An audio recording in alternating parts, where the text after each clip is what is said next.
ಸಾರಿಗೆ ನೌಕರರು ಒಂದಷ್ಟು ಬೇಡಿಕೆಗಳನ್ನ ಮುಂದಿಡೋದ್ರ ಮುಖಾಂತರವಾಗಿ ಹೋರಾಟಕ್ಕೆ ಮುಂದಾಗ್ತಾ ಇದ್ರು. ಮೇ 20ರಂದು ಸಂಪೂರ್ಣವಾಗಿ ರಾಜ್ಯಾದ್ಯಂತ ಬಸ್ಗಳನ್ನ ಬಂದ್ ಮಾಡಿ ಪ್ರೊಟೆಸ್ಟ್ ಮಾಡೋದಕ್ಕೆ, ಅನಿರ್ದಿಷ್ಟಾವಧಿ ಹೋರಾಟ ಮಾಡೋದಕ್ಕೆ ಮುಂದಾಗಿದ್ರು. ಆದರೆ ಸದ್ಯಕ್ಕೆ ಬಂದಿರುವಂಥ ಮಾಹಿತಿ ಪ್ರಕಾರವಾಗಿ ಪ್ರೊಟೆಸ್ಟ್ ಮಾಡ್ತಾರಾ ಇಲ್ವಾ, ಅಥವಾ ಈಗ ನಾಳೆ ತುಮಕೂರಿನಲ್ಲಿ 19ರಂದು ತುಮಕೂರಿನಲ್ಲೂ ಸಹ ಕಪ್ಪು ಬಾವುಟನ ಹಿಡಿದು ಪ್ರೊಟೆಸ್ಟ್ ಮಾಡೋದಕ್ಕೆ ಮುಂದಾಗಿದ್ವಿ ಅಂತ ಮಾಹಿತಿ ಇತ್ತು. ಸೊ ಇವತ್ತು ಕಾರ್ಮಿಕ ಇಲಾಖೆಯಲ್ಲಿ ಒಂದು ಸಭೆ ಇದೆ, ಮಹತ್ತರವಾದಂತಹ ಸಭೆ ಇದೆ. ಸೊ ಸಭೆಯ ಬಳಿಕ ಏನೆಲ್ಲ ನಿರ್ಣಯಗಳನ್ನ ಕೈಗೊಳ್ತಾರೆ, ಜೊತೆಗೆ ಈಗ 12:30 ಮಧ್ಯಾಹ್ನವೂ ಸಹ ಒಂದು ಜಂಟಿ ಕ್ರಿಯಾ ಸಮಿತಿ ಸಭೆಯನ್ನ ಮಾಡ್ತಾ ಇದೆ. ಈ ಎಲ್ಲ ವಿಚಾರವಾಗಿ ಕುರಿತು ಮಾತನಾಡುವುದಕ್ಕೆ ನನ್ನೊಟ್ಟಿಗಿದ್ದಾರೆ ಜ್ಯೋತಿ ಅವರಿದ್ದಾರೆ. ನಾನು ಅವ್ರನ್ನ ಮಾತನಾಡಿಸ್ತಾ ಹೋಗ್ತೀನಿ. ಮ್ಯಾಮ್ ನಮಸ್ತೆ. ನಮಸ್ತೆ. ಈಗ ಏನು ನೀವು ಹೋರಾಟ ಮಾಡೋದಕ್ಕೆ ಮುಂದಾಗ್ತಾ ಇದ್ದೀರಾ, ಒಂದಷ್ಟು ಬೇಡಿಕೆಗಳನ್ನಿಟ್ಟು ಮುಂದಾಗ್ತಾ ಇರುವಂಥದ್ದು. ಮೇ 20ರಂದು ಹೋರಾಟ ನಡೆಯುತ್ತಾ ನಡೆಯಲ್ವಾ ಅನ್ನುವಂಥದ್ದು. ಈಗ ಮೇ 20ಕ್ಕೆ ನಾವು ಅನಿರ್ದಿಷ್ಟಾವಧಿ ಮುಷ್ಕರಕ್ಕೆ ಕರೆ ಕೊಟ್ಟಿದ್ದೀವಿ ಸಾರಿಗೆ ನೌಕರರದ್ದು. ಈಗ ಸರ್ಕಾರಕ್ಕೆ ನಾವು ಮೊದಲಿಂದನೂ ಹೇಳ್ತಾನೆ ಬಂದಿದ್ದೀವಿ, ನೀವು ನಮ್ಮ ಬೇಡಿಕೆಗಳನ್ನ ಇತ್ಯರ್ಥಪಡಿಸಿದ್ರೆ ನಾವು ಮುಷ್ಕರವನ್ನು ಕೈ ಬಿಡ್ತೀವಿ ಅಂತ. ಆದರೆ ಸರ್ಕಾರ ಏನು ನಮಗೆ ಇಲ್ಲಿವರೆಗೂ ಒಂದು ಪಾಸಿಟಿವ್ ಆಗಿ ಸ್ಪಂದಿಸಿಲ್ಲ. ನಾವು ನಮಗೇನು ಮುಷ್ಕರ ಮಾಡಲೇಬೇಕು ಅಂತಿಲ್ಲ ಅಂತ ನಾವು ಮೊದಲಿಂದನೂ ಹೇಳ್ತಾನೆ ಬಂದಿದ್ದೀವಿ. ನಾವು ಸರ್ಕಾರ ನಮ್ಮ ಬೇಡಿಕೆಗಳನ್ನ ಇತ್ಯರ್ಥಪಡಿಸಲಿಲ್ಲ ಅಂದರೆ ಖಂಡಿತವಾಗ್ಲೂ ಮುಷ್ಕರ ನಡೆಯುತ್ತೆ. ನಾವು ಅದಕ್ಕೆಲ್ಲ ತಯಾರಿ ಮಾಡಿದ್ದೀವಿ. ಹಾಗಾದರೆ ಸಂಪೂರ್ಣವಾಗಿ ಅವತ್ತಿನ ದಿನ ಎಲ್ಲ ಬಸ್ಗಳು ಬಂದಿರ್ತಾವ? ಹೌದು, ಅವತ್ತು ನಾವು ಮುಷ್ಕರ ನಡೆಯುತ್ತೆ, ಯಶಸ್ವಿಯಾಗಿ ನಡೆಯುತ್ತೆ. ಬಸ್ಗಳು ಬೀದಿಗೆ ಇಳಿಯೋದಿಲ್ಲ.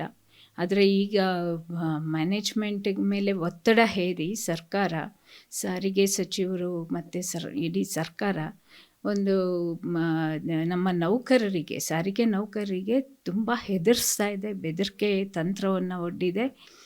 ನೀವು ಯಾರೂ ಕೂಡ ಒಂದು ಪತ್ರದಲ್ಲಿ ಸಹಿ ಕೂಡ ಹಾಕಿಸ್ಕೊಳ್ತಾ ಇದೆ, ನೀವು ಬರಲೇಬೇಕು ಡ್ಯೂಟಿಗೆ ಅಂತ. ನಾವು ಇದನ್ನು ಉಗ್ರವಾಗಿ ಖಂಡಿಸ್ತೀವಿ. ಯಾಕೆಂದರೆ ಇದು ಸರ್ಕಾರದ ಒಂದು ಬ್ಲ್ಯಾಕ್ ಮೇಲ್ ತಂತ್ರ ಇದು, ಮತ್ತು ಇದು ಸರ್ವಾಧಿಕಾರಿ ಧೋರಣೆ ಅಂತ ನಾವು ಹೇಳ್ತೀವಿ. ಯಾಕೆಂದರೆ ನಮ್ಮ ನೌಕರರಿಗೆ ಅಥವಾ ಕಾರ್ಮಿಕರಿಗೆ ಮುಷ್ಕರ ಅನ್ನೋದು ಒಂದು ಮೂಲಭೂತವಾದ ಹಕ್ಕು ಮತ್ತು ಸಂವಿಧಾನ ಕೊಟ್ಟಿರುವಂಥ ಹಕ್ಕು. ಮತ್ತು ನಮ್ಮ ಸಾರಿಗೆ ನೌಕರರು ಇದೇನು ದಿಢೀರ್ನ ಮುಷ್ಕರ ಮಾಡ್ತಾ ಇಲ್ಲ. 2.5 ವರ್ಷದಿಂದನೂ ಕೂಡ ಅವರ ವೇತನ ಪರಿಷ್ಕರಣೆಗೆ, ವೇತನ ಹೆಚ್ಚಳಕ್ಕೆ, ಅವರು ನ್ಯಾಯಸಮ್ಮತವಾದ ಬೇಡಿಕೆಗೆ ಅವರು ಹೋರಾಟ ಮಾಡ್ತಾ ಬಂದಿದ್ದಾರೆ, ಶಾಂತಿಯುತವಾದ ಹೋರಾಟ ಮಾಡ್ತಾ ಬಂದಿದ್ದಾರೆ. ಆದರೆ ಸರ್ಕಾರ ಇದು ಯಾವುದಕ್ಕೂ ಕಿವಿ ಕೊಟ್ಟಿಲ್ಲ. ಇವತ್ತು ಅನಿವಾರ್ಯವಾಗಿ ಅಂತಿಮವಾಗಿ ಸಾಕಷ್ಟು ದಿನದ ನೋಟಿಸ್ ಕೊಟ್ಟು, 21 ದಿನದ ನೋಟಿಸ್ ಕೊಟ್ಟು ನಾವಿವಾಗ ಜಂಟಿ ಕ್ರಿಯಾ ಸಮಿತಿಯಿಂದ ಮುಷ್ಕರದ ಕರೆ ಕೊಟ್ಟಿದ್ದೀವಿ. ಇಷ್ಟು ದಿನಗಳಲ್ಲಿ ನಮ್ಮನ್ನು ಮಾತುಕತೆಗೆ ಕರೀದಿರ ಏಕಪಕ್ಷೀಯವಾಗಿ ಒಂದು ಆದೇಶವನ್ನು ಸರ್ಕಾರ ಹೊರಡಿಸಿದೆ. ಅದು ಕೂಡ ನಾವು ಕೇಳಿದ 25%, ಅದನ್ನು ಕೂಡ ಮಾತುಕತೆ ಮೂಲಕ ನೀವು ಒಂದು ಬಾರ್ಗೇನ್ ಮಾಡಿ ಅಂತ ಹೇಳಿದ್ದೀವಿ. ಆದರೆ ಅವರು 12.5%ಗೆ ಅದನ್ನು ಇಳಿಸಿದ್ದಾರೆ. ಕಳೆದ ಕೋವಿಡ್ ಸಂದರ್ಭದಲ್ಲೇ 15% ಕೊಟ್ಟಿತ್ತು ಸರ್ಕಾರ. ಇವತ್ತು 12.5% ಕೊಟ್ಟಿದ್ದಾರೆ. ಮತ್ತು ಇವತ್ತು ಜನ ಜೀವನ ಮಾಡೋದೇ ತುಂಬ ಕಷ್ಟ ಇದೆ. ಹಾಗಾಗಿ ನಾವು ಇನ್ನೊಂದು ಸ್ವಲ್ಪ ಏರಿಕೆ ಮಾಡಿದ್ದಿದ್ರೆ ನಾವು ಮುಷ್ಕರಕ್ಕೆ, ಆಮೇಲೆ ಅದು ಮತ್ತು ಡೇಟು, ನಮ್ಮ ವೇತನ ಪರಿಷ್ಕರಣೆಯ ದಿನಾಂಕ ಬಹಳ ಮುಖ್ಯವಾದ್ದು. ನಾವು ಕೇಳಿದ್ದು 1/1/2024 ಅಂತ. ಅದನ್ನು 15 ತಿಂಗಳು ಮುಂದೂಡಿಬಿಟ್ಟು ಇವತ್ತು ಒಂದು ಆದೇಶ ಹೊರಡಿಸಿದ್ದಾರೆ ಏಕಪಕ್ಷೀಯವಾಗಿ. ನಾವು ಒಪ್ಪಕ್ಕೆ ಸಾಧ್ಯ ಇಲ್ಲ. ಅದನ್ನು ನೀವು ಸರಿ ಮಾಡಿ, ತಿದ್ದುಪಡಿ ಮಾಡಿ 1/1/2024 ಮಾಡಿ ಅಂತ ನಾವು ಕೇಳ್ತಾ ಇದ್ದೀವಿ. ಅದೆರಡನ್ನು ನೀವು ಸರಿ ಮಾಡಿದರೆ, ಮತ್ತು ಏನು 38 ತಿಂಗಳ ಅರಿಯರ್ಸ್ ಇತ್ತು ಅದರಲ್ಲೂ ಸ್ವಲ್ಪ ಏನಾದರೂ 26 ತಿಂಗಳದ್ದು ಇವತ್ತು ಕೊಡ್ತೀವಿ ಅಂತ ಹೇಳಿದ್ದಾರೆ. ಇವಾಗ ಅದರಲ್ಲೂ ಕೂಡ 11 ತಿಂಗಳದ್ದು ಕೊಟ್ಟಿದ್ದಾರೆ. ಇನ್ನೊಂದು 12 ತಿಂಗಳಲ್ಲಿ ಇನ್ನೊಂದು ಸ್ವಲ್ಪ ಕೊಟ್ಟರೆ ನಮಗೆ ಮುಷ್ಕರ ಮಾಡೋ ಅಗತ್ಯ ಇಲ್ಲ. ಮಿಕ್ಕಿದ ಬೇಡಿಕೆಗಳನ್ನ ನಾವು ಕೂತು ಮಾತಾಡಿ ಅದನ್ನು ಸರಿಪಡಿಸ್ಕೋಬೋದು, ಇತ್ಯರ್ಥಪಡಿಸ್ಕೋಬೋದು. ಹಾಗಾಗಿ ಸರ್ಕಾರ ಇದನ್ನು ಪ್ರತಿಷ್ಠೆಯ ಪ್ರಶ್ನೆಯಾಗಿ ತಗೋಬಾರ್ದು ಮತ್ತು ಹಠ ಮಾಡಬಾರ್ದು. ನೌಕರ ಮೇಲೆ ಇದು ಹಠ ಮಾಡೋ ಅಂಥ ಪ್ರಶ್ನೆ ಅಲ್ಲ. ಹಾಗಾಗಿ ಇದು ಮಾತುಕತೆಗಳ ಮೂಲಕ ಬಗೆಹರಿಸ್ಕೋಬೇಕು ಅಂತ ನಾವು ಈಗಲೂ ಕೂಡ ವಿನಂತಿ ಮಾಡ್ತೀವಿ ಸರ್ಕಾರನ. ಹಾಗಾದ್ರೆ ಮೇ 20ರಂದು ಸಂಪೂರ್ಣವಾಗಿ 4 ನಿಗಮದ ಸಪೋರ್ಟ್ ಬೆಂಬಲ ಸಿಕ್ಕಿದ್ಯಾ ನಿಮಗೆ ಅಂತ? 4 ನಿಗಮದಿಂದಲೂ ಸಹ ಈ ಪ್ರೊಟೆಸ್ಟ್ಗೆ ಭಾಗಿಯಾಗ್ತಾರಾ? ಖಂಡಿತವಾಗ್ಲೂ ನಾವು 4 ನಿಗಮಗಳಲ್ಲಿ ಸಾರಿಗೆ ನೌಕರರನ್ನ ನಾವೆಲ್ಲ ಜಂಟಿ ಕ್ರಿಯಾ ಸಮಿತಿಯ ಎಲ್ಲ ಸಂಘಟನೆಗಳು ಕೂಡ ನಾವು ಮಾತಾಡಿದ್ದೀವಿ. ಅಲ್ಲಿ ಸಮಾವೇಶಗಳನ್ನ ಮಾಡಿದ್ದೀವಿ, ಸಭೆಗಳನ್ನ ಮಾಡಿದ್ದೀವಿ, ದ್ವಾರ ಸಭೆಗಳನ್ನ ಅಂದರೆ ಗೇಟ್ ಮೀಟಿಂಗ್ಗಳನ್ನ ಮಾಡಿದ್ದೀವಿ ಎಲ್ಲ ಡಿಪೋಗಳಲ್ಲೂ. ಜನ ನಮಗೆ ಚೆನ್ನಾಗಿ ಸ್ಪಂದಿಸ್ತಾ ಇದ್ದಾರೆ. ಇವರ ಯಾವುದೇ ಬೆದರಿಕೆಗೂ ಕೂಡ ಜನ ಇವತ್ತು ಬಗ್ತಾ ಇಲ್ಲ. ಯಾಕೆಂದರೆ ಅವ್ರು ಈಗಾಗಲೇ ಬೀದಿಗೆ ಬಿದ್ದಿದ್ದಾರೆ. ಅವರಿಗೆ ಇವ್ರು ಕೊಡ್ತಾ ಇರೋವಂಥ ಸಂಬಳಗಳಾಗಲಿ ಇದು ಜೀವನ ಮಾಡೋಕ್ಕೆ ಸಾಧ್ಯ ಆಗ್ತಾ ಇಲ್ಲ. ಹಾಗಾಗಿ ಇವತ್ತು ಒಂಥರ ಇದು ಮಾಡು ಇಲ್ಲವೇ ಮಡಿ ಅನ್ನೋ ರೀತಿಯ ಹೋರಾಟ ಆಗಿದೆ ನಮ್ಮ ನೌಕರರಿಗೆ. ಹಾಗಾಗಿ ಇಲ್ಲಿ ಸರ್ಕಾರ ಕೂಡ ನಮ್ಮ ನೌಕರರನ್ನು ಒಡೆಯೋ ಅಂಥ ತಂತ್ರ ಮಾಡಬಾರ್ದು, ಒಡೆದಾಳೋ ನೀತಿ ಮಾಡಬಾರ್ದು. ಅದು ಏನೇ ಮಾಡಿದ್ರೂ ಕೂಡ ಇವತ್ತು ನೌಕರರು ಒಗ್ಗಟ್ಟಾಗಿ ಮುಷ್ಕರವನ್ನು ಮಾಡ್ತಾರೆ. ಏಕೆಂದರೆ ಇದು ಅವ್ರಿಗೆ ಬೇಕಾಗಿರೋ ಅಂಥದ್ದಿದು. ಇದು ಯಾರಿಗೋ ನಮಗೆ ಮಾಡ್ತಿರೋ ಅಂಥದ್ದಲ್ಲ, ಅಥವಾ ಇನ್ಯಾವುದೋ ಇಸ್ರೇಲೋ ಅಥವಾ ಪ್ಯಾಲೆಸ್ಟೈನ್ ಯುದ್ಧಕ್ಕೆ ಮಾಡ್ತಿರೋ ಅಂಥದ್ದಲ್ಲ. ಇದು ಇಲ್ಲಿ ತಮಗಾಗಿ ಮಾಡ್ತಿರೋ ಅಂಥ ಒಂದು ಮುಷ್ಕರ ಆಗಿರೋದ್ರಿಂದ ಖಂಡಿತವಾಗ್ಲೂ ನಮ್ಮ ನೌಕರರು ಈ ಮುಷ್ಕರವನ್ನು ಯಶಸ್ವಿ ಮಾಡಲೇಬೇಕು, ಮಾಡೇ ಮಾಡ್ತಾರೆ. ಈಗ ಅಕ್ರಮ್ ಪಾಷಾ ಅವರು MD ಅಕ್ರಮ್ ಪಾಷಾ ಅವರು ಒಂದು ನೋಟಿಸನ್ನು ಕೊಟ್ಟಿರುವಂತಹದ್ದು, ಬುಧವಾರ ಯಾರೇ ಕೆಲಸಕ್ಕೆ ಹಾಜರೇ ಆಗದೇ ಇದ್ದಲ್ಲಿ ಕ್ರಮವನ್ನು ಕೈಗೊಳ್ಳಲಾಗುತ್ತೆ ಅಂತ ಹೇಳಿ ಆದೇಶವನ್ನು ಹೊರಡಿಸಿದ್ದಾರೆ. ಸೊ ಹಾಗಾದ್ರೆ ಇದಕ್ಕೆ ಬೆದರಿಕೊಂಡು ಸಾರಿಗೆ ನೌಕರರು ಹಿಂದೇಟ್ ಹಾಕ್ತಾರಾ ಅಂತ?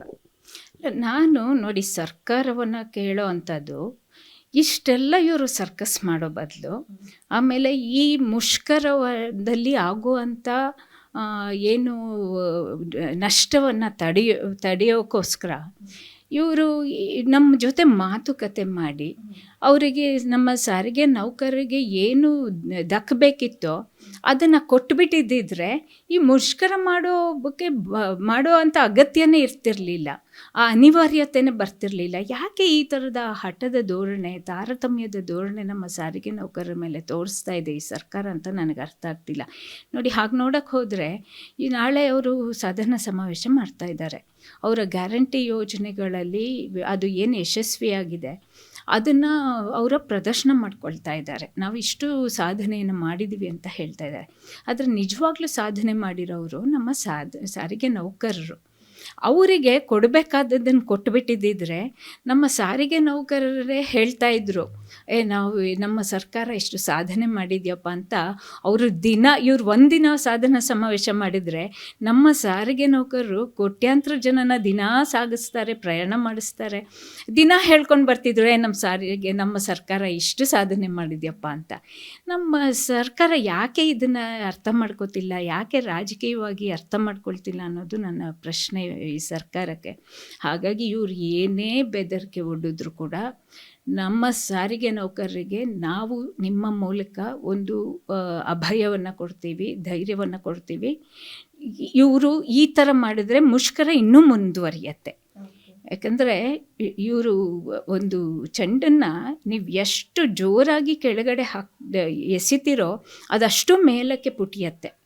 ಇವರು ಹೆಚ್ಚು ದಿನ ಗುಲಾಮಗಿರಿಯಲ್ಲಿ ಬದುಕೋಕ್ಕೆ ಆಗೋದಿಲ್ಲ. ಎಷ್ಟು ದಿನ ಅಂತ ನಮ್ಮ ನೌಕರರನ್ನ ಇವರು ಗುಲಾಮ್ರ ಥರ ನೋಡ್ತಾರೆ? ಸಾಧ್ಯ ಇಲ್ಲ. ಹಾಗಾಗಿ ಇವರು ಇಂಥ ಕೆಲಸಗಳನ್ನ ಮಾಡಬಾರ್ದು ಅಂತ ಹೇಳಿ ನಾನು ಮ್ಯಾನೇಜ್ಮೆಂಟ್ನು ಕೇಳ್ಕೊಳ್ತೀನಿ, ಹಾಗೆ ಸರ್ಕಾರನೂ ಕೇಳ್ಕೊಳ್ತೀನಿ, ಸಾರಿಗೆ ಸಚಿವರನ್ನು ಕೇಳ್ಕೊಳ್ತೇನೆ. ಮೇಡಮ್, ಈಗ ನಾಳೆ ಏನು ಸಮಾವೇಶ ಮಾಡೋದಕ್ಕೆ ಸಾಧನ ಸಮಾವೇಶ ತುಮಕೂರಿನಲ್ಲಿ ಹಮ್ಮಿಕೊಂಡಿದ್ದಾರೆ. ಅದೇ ಸಂದರ್ಭದಲ್ಲಿ ನೀವು ಸಹ ತುಮಕೂರಿನಲ್ಲಿ ರಿಟೈರ್ಡ್ ಆಗಿರುವಂತಹ ಎಲ್ಲ ಸಾರಿಗೆ ನೌಕರರು ಒಂದು ಕಪ್ಪು ಬಾವುಟ ಹಿಡಿದು ಪ್ರದರ್ಶನ ಮಾಡೋದಕ್ಕೆ ಮುಂದಾಗ್ತಾ ಇದ್ದೀವಿ ಅಂತ ನೀವು ಹೇಳಿದ್ರಿ ಮೊನ್ನೆ ಸಭೆಯಾದ ಬಳಿಕ. ಸೊ ಇವತ್ತು ಗೃಹ ಸಚಿವರಾಗಿರುವಂತಹ ಗೃಹ ಮಂತ್ರಿಗಳು ಹೇಳಿದ್ದಾರೆ, ಪರಮೇಶ್ವರ್ ಅವರು ಹೇಳಿಕೆ ಕೊಟ್ಟಿದ್ದಾರೆ, ಕಪ್ಪು ಬಾವುಟ ಹಿಡಿಯೋದಿಲ್ಲ, ನಾವು ಅದನ್ನ ಪ್ರದರ್ಶನ ಮಾಡೋದಿಲ್ಲ, ಅದನ್ನ ಹಿಂಪಡೆದಿದ್ದಾರೆ ಅನ್ನುವಂಥದ್ದು ಹೇಳ್ತಾ ಇದ್ದಾರೆ. ಹೌದಾ, ನೀವು ಹಿಂಪಡೆದಿದ್ದೀರಾ ಅಥವಾ ಸರ್ಕಾರ ನಿಮ್ಮ ಮನವೊಲಿಸುವುದಕ್ಕೆ ಏನಾದರೂ ಪ್ರಯತ್ನ ಪಟ್ಟಿದ್ದಾರಾ, ಹೇಗೆ? ಈಗ ನಾವು ಮೊನ್ನೆ ಅಲ್ಲಿ ಪ್ರೆಸ್ ಮೀಟ್ ಆದಮೇಲೆ ನಮಗೆ ಅಲ್ಲಿ ಗೃಹ ಸಚಿವರು ಅಲ್ಲೇ ಇದ್ದರು. ಅವರು ನಮ್ಮನ್ನು ಭೇಟಿಯಾಗಿ ಒಂದು ಮಾತುಕತೆ ನಡೆಸಿದ್ದಾರೆ. ಅವರು ನಮ್ಮ ಬೇಡಿಕೆಗಳಿಗೆ ಸ್ಪಂದಿಸಿದ್ದಾರೆ. ಆದರೆ ಮುಖ್ಯಮಂತ್ರಿಗಳ ಜೊತೆ ಮಾತಾಡ್ತೀವಿ ಅಂತ ಕೂಡ ಹೇಳಿದ್ದಾರೆ. ಆ, ಈಗ ಇನ್ನೂ ಅವರಿಂದ ನಮಗೆ ವಾಪಸ್ ಏನೂ ಸ್ಪಂದನೆ ಬಂದಿಲ್ಲ. ಆದರೆ ಇವತ್ತು ಕೂಡ ನಮ್ಮ ಜೊತೆ ಮಾತಾಡ್ತೀವಿ ಅಂತ ಹೇಳಿದ್ದಾರೆ. ಅವರ ಒಂದು ಏನು ಪಾಸಿಟಿವ್ ಆಗಿರುವಂಥ ಒಂದು ಪ್ರತಿಕ್ರಿಯೆ ಏನಿತ್ತು, ಹಾಗಾಗಿ ನಾವು ಈ ಒಂದು ಕಪ್ಪು ಬಾವುಟ ಪ್ರದರ್ಶನವನ್ನು ಸದ್ಯಕ್ಕೆ ಹಿಂಪಡೆದಿದ್ದೇವೆ. ಹಾಗಾಗಿ ನಾಳೆ ಇವತ್ತಿನ ಅವರ ಪ್ರತಿಕ್ರಿಯೆ ನೋಡಿಕೊಂಡು ನಾವು ಮುಂದಿನ ಕಾರ್ಯಕ್ರಮವನ್ನು ಹಮ್ಮಿಕೊಳ್ತೇವೆ. ಸೊ ಈಗ ಇವತ್ತು ಏನು ಸಭೆ ಇದೆ, ಕಾರ್ಮಿಕ ಇಲಾಖೆಯಲ್ಲಿ ಸಭೆ ಮಾಡಲಾಗ್ತದೆ. ಅದಕ್ಕಿಂತ ಮುಂಚಿತವಾಗಿ ಜಂಟಿ ಕ್ರಿಯಾ ಸಮಿತಿ ಒಂದು ಸಭೆಯನ್ನು ಮಾಡಲಿಕ್ಕೆ ಮುಂದಾಗ್ತಾ ಇರುವಂತಹದ್ದು.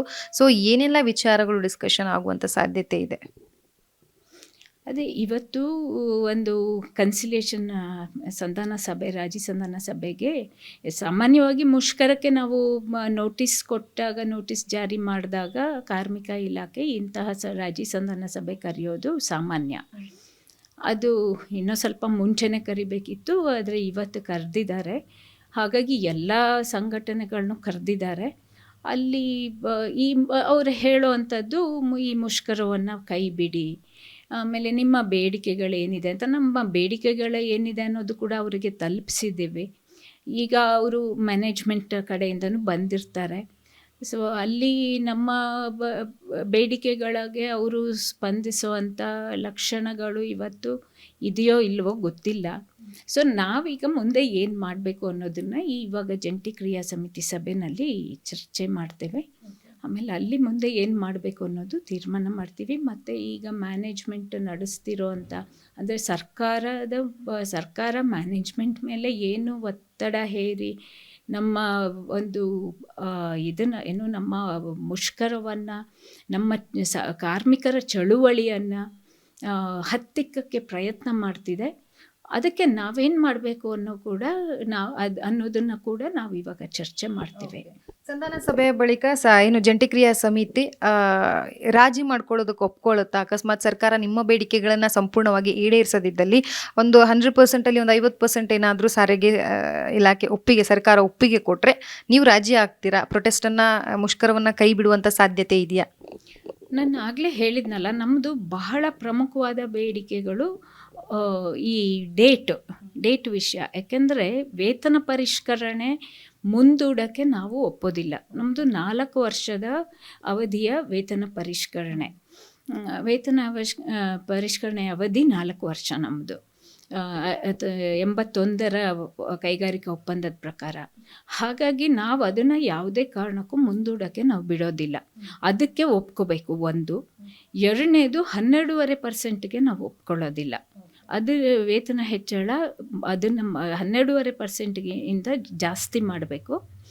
ಇವೆರಡಕ್ಕೂ ಸರ್ಕಾರ ಒಪ್ಕೊಂಡ್ರೆ ನಾವು ಮುಷ್ಕರವನ್ನು ಕೈ ಬಿಡ್ಬೋದು. ಯಾಕಂದರೆ ನಮಗೆ ಮುಖ್ಯವಾದ ಬೇಡಿಕೆಗಳಿರೋದೇ ಅದು. ಇನ್ನು ಬೇರೆ ಬೇಡಿಕೆಗಳು ಇದ್ದಾವೆ.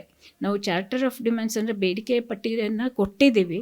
ಅವುಗಳೆಲ್ಲ ಕೂತ್ಕೊಂಡು ನಾವು ಆ ಮಾತುಕತೆ ಸಂದರ್ಭದಲ್ಲಿ ನಾವು ಮಾತಾಡಿ ಅದನ್ನೆಲ್ಲ ಬಗೆಹರಿಸ್ಕೊಳ್ಬೋದು. ಅದೇನು ದೊಡ್ಡ ವಿಷಯ ಅಲ್ಲ, ಅದನ್ನೆಲ್ಲ ಬಗೆಹರಿಸ್ಕೊಳ್ಬೋದು.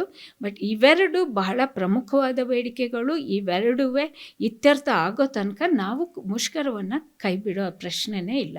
ಕೊನೆಯದಾಗಿ ಏನು ಅಂತಂದರೆ, ಈಗ ಸಾರಿಗೆ ಇಲಾಖೆ ಹೇಳ್ತಾ ಇದೆ ಸಾರ್ವಜನಿಕರಿಗೆ ಸಮಸ್ಯೆ ಆಗುತ್ತೆ, ಇದನ್ನಾದರೂ ಗಮನದಲ್ಲಿಟ್ಕೊಂಡು ಹಿಂಪಡಿಬೇಕು, ಗಮನದಲ್ಲಿಟ್ಕೊಂಡು ಎಂದಿನಂತೆ ಏನು ಬಸ್ಗಳು ರಸ್ತೆಗೆ ಇಳಿಬೇಕು ಅಂತ ಹೇಳ್ತಾ ಇದ್ದಾರೆ. ಸೊ ಹಾಗಾದರೆ ಅವತ್ತು ಸಮಸ್ಯೆ ಆಗುತ್ತೆ ಸಾಕಷ್ಟು ಜನರಿಗೆ. ಆ ಕುರಿತಾಗಿ ತಾವು ಏನು ಹೇಳ್ತೀರಾ? ಇದು ಸರ್ಕಾರಕ್ಕೆ ಮೊದಲೇ ನಾವು 21 ದಿನದ ಹಿಂದೆ ನೋಟಿಸ್ ಕೊಟ್ಟಿದ್ದೀವಿ. ಮತ್ತು 2.5 ವರ್ಷದಿಂದ ನಾವು ಮಾತುಕತೆ ನಡೆಸ್ತಾನೆ ಇದ್ದೀವಿ. ನಾನು ಕೇಳೋದು, ಸರ್ಕಾರಕ್ಕೆ ಮೊದಲೇ ಈ ಪ್ರಜ್ಞೆ ಇರಲಿಲ್ವಾ ಅಂತ. ನಾವು ಹೇಳ್ತಾನೆ ಬಂದಿದ್ದೀವಿ. ನಾವು ಈ ದೃಷ್ಟಿಯಿಂದನೇ ನಾವು ಯಾವತ್ತೂ ಮುಷ್ಕರದ ಮಾತೆ ತೆಗೆದಿರಲಿಲ್ಲ. ನಾವು ಏನಿದ್ರು ಸಭೆಗಳು, ಸಮಾವೇಶಗಳು, ಧರಣಿಗಳು ಈ ಥರದ್ದು ಮಾಡಿಕೊಂಡು ಬಂದಿದ್ವಿ. ಆಮೇಲೆ ಬೆಂಗಳೂರು ಚಲೋ, ಈ ಥರದ್ದೆಲ್ಲ. ಈವನ್ ಜನವರಿ 29ಕ್ಕೂ ಕೂಡ ನಾವು ಬೆಂಗಳೂರು ಚಲೋ ಕರೆ ಕೊಟ್ಟಿದ್ವಿ ಹೊರತು ಬಸ್ ನಿಲ್ಲಿಸೋವಂಥ ಪ್ರಯತ್ನ ಯಾವತ್ತೂ ಮಾಡಿರಲಿಲ್ಲ. ಆದರೆ ಯಾವುದೇ ಮನುಷ್ಯಂಗೂ ಒಂದು ತಾಳ್ಮೆ ಅನ್ನೋದಿರುತ್ತೆ, ಆ ತಾಳ್ಮೆಗೂ ಮಿತಿ ಅನ್ನೋದಿರುತ್ತೆ. ನಮ್ಮ ಜನರು ಕೂಡ ಬದುಕಬೇಕಲ್ಲ, ಅವ್ರಿಗೂ ಕುಟುಂಬಗಳಿರುತ್ತೆ. ಅವರೆಲ್ಲ ರೈತರು, ಕಾರ್ಮಿಕರು ಮಕ್ಕಳೇನೆ.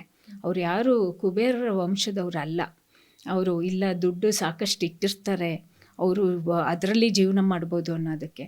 ಹಾಗಾಗಿ ನಾನು ಸರ್ಕಾರಕ್ಕೆ ಹೇಳೋದಿಷ್ಟೇ, ನೀವು ಇವತ್ತು ಸಾರ್ವಜನಿಕರ ಬಗ್ಗೆ ಯೋಚನೆ ಮಾಡ್ತಾ ಇದ್ದೀರಾ, ಯಾಕೆ ಮೊದಲೇ ಯೋಚನೆ ಮಾಡಿರಲಿಲ್ಲ? ನಮ್ಮ ಜನರು ಕೂಡ ಸಾರ್ವಜನಿಕರಲ್ಲಿ ಅವರ ಪೈಕಿನೇ ಬರುವಂಥವ್ರು. ಹಾಗಾಗಿ ದಯವಿಟ್ಟು ನಿಮ್ಮ ಯೋಜನೆಗಳನ್ನ ಯಶಸ್ವಿ ಮಾಡಿರೋ ಅಂಥ ನಮ್ಮ ಸಾರಿಗೆ ನೌಕರರ ಬಗ್ಗೆನೂ ಕೂಡ ಯೋಚನೆ ಮಾಡಿ. ಹಾಗಾಗಿ ನಾವು ಸಾರ್ವಜನಿಕರಿಗೆ ತೊಂದರೆ ಕೊಡಬೇಕು ಅಂತ ಯಾವುದೇ ಒಂದು ಉದ್ದೇಶದಿಂದ ಈ ಮುಷ್ಕರವನ್ನು ಮಾಡ್ತಾ ಇಲ್ಲ. ಅದಕ್ಕೆ ನಾವು ನಿಮ್ಮ ಮೂಲಕ ಈ ಮುಷ್ಕರ ನಾವು ಮಾಡುವಾಗ ಸಾರ್ವಜನಿಕರಿಗೆ ತೊಂದರೆ ಆಗತ್ತೆ ನಿಜ. ಆದಾಗ ನಾವು ಸಾರ್ವಜನಿಕರಿಗೆ ವಿಷಾದ ವ್ಯಕ್ತಪಡಿಸ್ತೀವಿ, ಕ್ಷಮೆ ಕೇಳ್ತೀವಿ. ಆದರೆ ಬೇರೆ ನಮಗೆ ದಾರಿ ಇಲ್ಲದೇ ಇದ್ದದ್ದಕ್ಕಾಗಿ ನಾವು ಮುಷ್ಕರದ ದಾರಿ ಹಿಡಿಬೇಕಾಗಿದೆ. ತಾವೆಲ್ಲರೂ ಕೂಡ ಸಾರ್ವಜನಿಕರು ಮತ್ತು ಮಾಧ್ಯಮದವರು ಸರ್ಕಾರದ ಮೇಲೆ ಒತ್ತಡ ತಂದು ನಮ್ಮ ಸಾರಿಗೆ ನೌಕರರಿಗೆ ಅಂದರೆ ನಿಮ್ಮ ಅಣ್ಣ ತಮ್ಮಂದಿರು ಅಕ್ಕ ತಂಗಿಯರಿಗೆ ನ್ಯಾಯ ಕೊಡ್ಸೋಕ್ಕೆ ನೀವು ನಮ್ಮ ಜೊತೆಯಾಗಿ ಅಂತ ನಾವು ಕೇಳ್ಕೊಳ್ತಾ ಇದ್ದೀವಿ. ಹಾಗಾದ್ರೆ ನಾಳೆ ತುಮಕೂರಿನಲ್ಲಿ ಸಮಾವೇಶ ನಡೆಯುವಂಥ ಸಂದರ್ಭದಲ್ಲಿ ನಿಮ್ಮ ಹೋರಾಟ ಇರುತ್ತೆ ಅಂತ ಆಯಿತು. ಕಪ್ಪು ಬಾವುಟ ನೀವು ಪ್ರದರ್ಶಿಸೋದಿಲ್ಲ, ಆದರೆ ಹೋರಾಟ ಇರುತ್ತೆ ನಾಳೆ. ಅದಿನ್ನೂ ಇವತ್ತು ತೀರ್ಮಾನ ಆಗಬೇಕಾಗಿದೆ, ಇನ್ನೂ ತೀರ್ಮಾನ ಆಗಿಲ್ಲ. ಏಕೆಂದರೆ ಇವತ್ತು ಗೃಹ ಸಚಿವರು ನಮ್ಮನ್ನು ಭೇಟಿ ಮಾಡಿ ಮಾತಾಡಿದ ಮೇಲೆ ಮತ್ತು ಅವರು ಮುಖ್ಯಮಂತ್ರಿಗಳ ಜೊತೆ ಮಾತಾಡ್ತೀವಿ ಅನ್ನೋ ಒಂದು ಭರವಸೆ ಕೊಟ್ಟಿದ್ದಾರೆ. ನಾವು ಅವ್ರ ಮೇಲೆ ವಿಶ್ವಾಸ ಇಟ್ಟಿದ್ದೀವಿ, ಅವರನ್ನು ನಂಬ್ತಾ ಇದ್ದೀವಿ. ಅವರು ಯಾವ ಕ್ರಮ ತಗೊಳ್ತಾರೆ ಅಂತ ಖಂಡಿತವಾಗ್ಲೂ ಅವ್ರ ಮೇಲೆ ನಾವು ಭರವಸೆ ಇಟ್ಟಿರೋದ್ರಿಂದ ನಾವು ಈ ಒಂದು ಪ್ರತಿಭಟನೆಯನ್ನು ಕೈ ಬಿಟ್ಟಿದ್ದೀವಿ. ಸೊ ನೋಡಿದ್ರಲ್ಲ ವೀಕ್ಷಕರೇ, ಏನೇ ಆಗಲಿ ಆದರೆ ನಮ್ಮ ಬೇಡಿಕೆಗಳನ್ನು ನಾವು ಯಾವುದೇ ಕಾರಣಕ್ಕೂ ಸರ್ಕಾರ ನೀಡೋವರೆಗೂ ನಾವು ಬಿಡೋದಿಲ್ಲ. ನಮ್ಮ ಹೋರಾಟ, ನಮ್ಮ ಮುಷ್ಕರ ಖಂಡಿತವಾಗಿಯೂ ಇದ್ದೇ ಇರುತ್ತೆ. ನಮ್ಮ ಬೇಡಿಕೆಗಳೇನಿದ್ದಾವೆ ಅದನ್ನು ಸಂಪೂರ್ಣವಾಗಿ ಸರ್ಕಾರ ಭರಿಸಿದರೆ ಮಾತ್ರ ಹಿಂಪಡೆಯುವಂಥ ಸಾಧ್ಯತೆ ಇದೆ. ಆದರೆ ನಾಳೆ ತುಮಕೂರಿನಲ್ಲಿ ನಡಿಬೇಕಾಗಿದ್ದಂತಹ ಏನು ಹೋರಾಟ ಇತ್ತು, ಏನು ಸಮಾವೇಶ ನಡೀತಾ ಇತ್ತು, ಆ ಸಂದರ್ಭದಲ್ಲಿ ಕಪ್ಪು ಬಾವುಟ ಪ್ರದರ್ಶಿಸಿ ಹೋರಾಟ ಮಾಡುವುದಕ್ಕೆ ಮುಂದಾಗಿದ್ರು. ಸದ್ಯಕ್ಕೆ ಅದನ್ನು ಹಿಂಪಡೆಯಲಾಗ್ತಾ ಇದೆ. ಸೊ ಇವತ್ತು ಸಂಜೆ ಏನು ಕಾರ್ಮಿಕ ಇಲಾಖೆಯಲ್ಲಿ ಒಂದು ಮಹತ್ತರವಾದಂತಹ ಸಂಧಾನ ಸಭೆ ಇದೆ. ಆ ಸಭೆಯ ಬಳಿಕ ಎಲ್ಲವೂ ಸದ್ಯಕ್ಕೆ ನಿರ್ಧಾರ ಆಗುವಂತ ಸಾಧ್ಯತೆ ಇದೆ. ಕ್ಯಾಮ್ರಾ ಪರ್ಸನ್ ವಿಕಾಸ್ ಜೊತೆ ಲಕ್ಷ್ಮೀ ಬಾಗಲಕೋಟಿ, ಅಶ್ವಯುಗ ನ್ಯೂಸ್, ಬೆಂಗಳೂರು.